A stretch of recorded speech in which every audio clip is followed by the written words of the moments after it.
Do you think we are headed to martial law? So, okay, so the thing with martial law is that there's a process that happens before it's invoked, right? So martial law is not really like a federal legislation or law per se.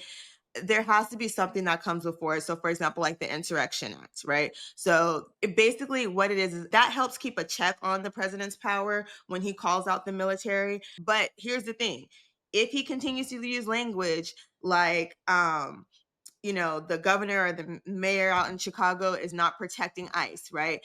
Using language like ICE is being attacked, and I don't know if you saw Stephen Miller, on the news the other day, where he's saying like ICE is having a street fight every day and fight for its life.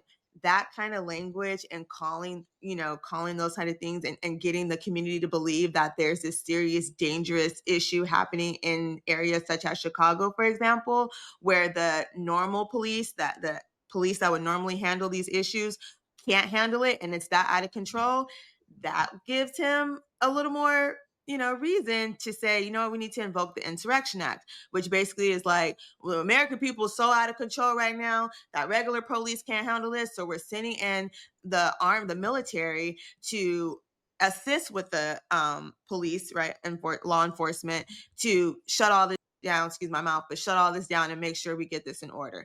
So if that language continues to persist, it is possible that he'll invoke the Insurrection Act. That is something that him and his administration are floating around, right? Sources are saying that that's a real conversation happening right now, which therefore could lead to martial law, which is going to be dangerous as hell, if I'm being honest, because we may not get an election if that happens, right? You can suspend our constitutional rights if you call martial law. So we need to avoid that happening at this point.